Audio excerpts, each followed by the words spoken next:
Hi everyone, I'm Lewis from the Vevox team, and I'm about to show you the Microsoft Teams Vevox integration, which includes the exciting new updates and new look of how you can see Vevox as a host through Teams. Let's take a look. First of all, what we need to do is add Vevox to our Microsoft Teams meeting. We just need to head over to Microsoft Teams, make sure we're on our calendar area here on the left-hand side. Double click the meeting in which you wish to add Vevox to,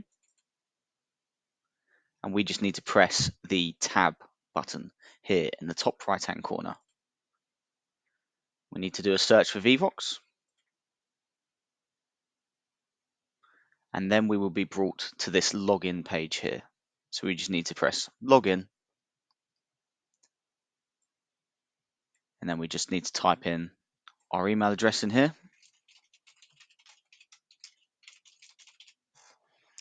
and press continue.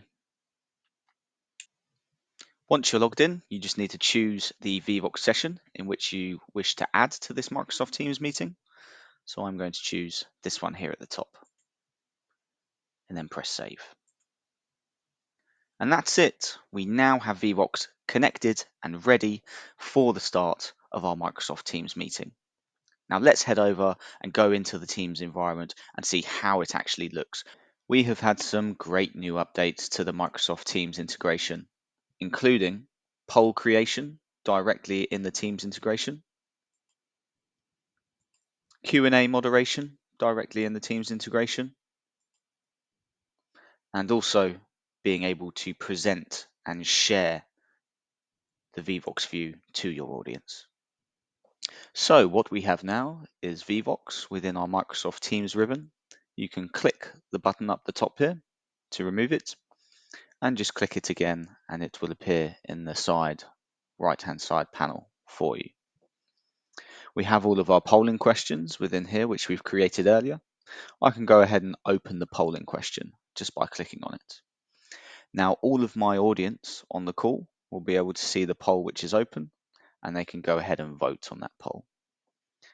I can show real-time results to the audience on the participants view by clicking on this button here. And I can go ahead and stop the poll by pressing this button here.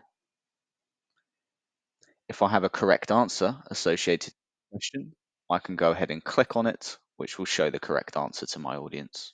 Once you're done with your polling, you potentially might have a Q&A section to your meeting.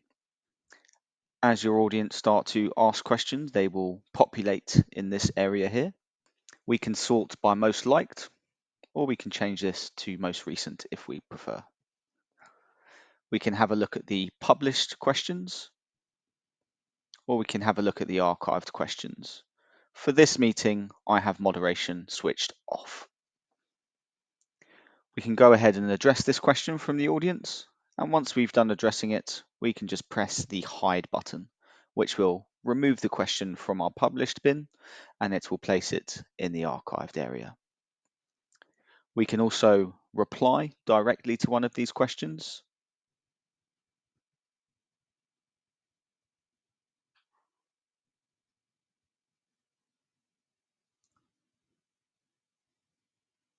Pressing the send will reply to that participant, and they will be able to see the reply within their participant view now. If you need any further help regarding the Teams integration, feel free to email the team at support@vevox.com, and one of us will be happy to assist you. That's it from me. I hope this video was really nice and simple and easy to follow. Do remember to like the video and hit that subscribe button if you'd like to keep up to date with all things Vevox.